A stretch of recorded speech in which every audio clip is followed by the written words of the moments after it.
It's no mystery how you get lobsters out of the water. But what happens after you export those little critters to a superpower with a growing hunger?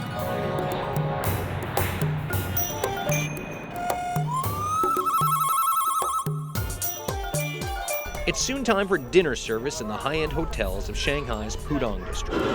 5 years ago, there was little to no demand for lobster in China. How things have changed. In just a quick few years, China's developed a major craving for lobster. So this evening at the Sunrise on the Bund Hotel, it's Atlantic Canadian lobster served two ways. Sent over from Canada, frozen. The recipe may be different, but it's no stretch of the imagination seeing lobster end up here. But here's the news story in China. You want to buy something these days? It's all about e-commerce. Online shopping sites like this one, Alibaba.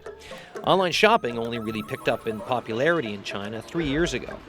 But if you want to talk about the culmination of globalization, this may be it.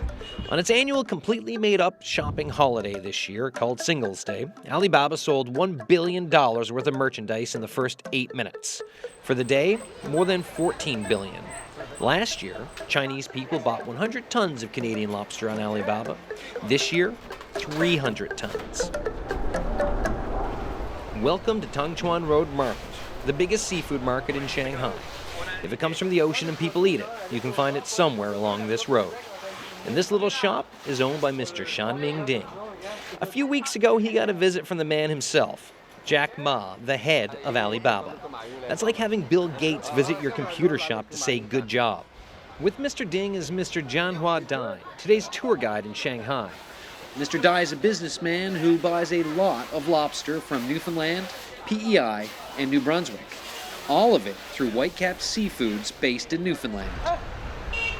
Both men say that for their business, lobster, crab, and shrimp are the most popular Canadian products. Why is Canadian seafood so popular? Reputation. Mr. Ding says Chinese consumers think seafood from Canada is from pure water and very clean and also very delicious.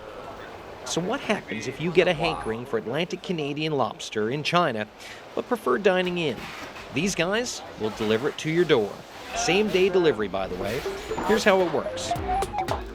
You place an order online. That order then gets printed upstairs at the shop and brought down to the delivery people.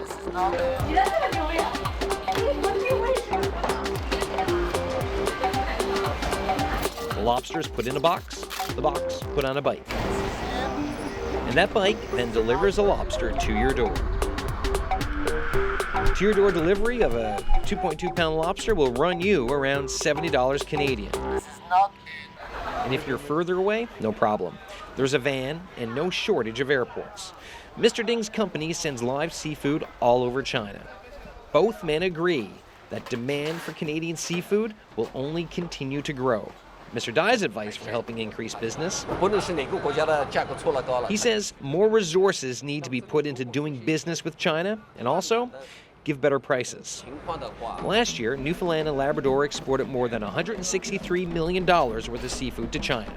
The vast majority of that was frozen. But in a country where tank to scooter to table is a growing way to get seafood, that means there's loads of room to export more tons of seafood for Chinese consumption. Adam Walsh, CBC News, Shanghai.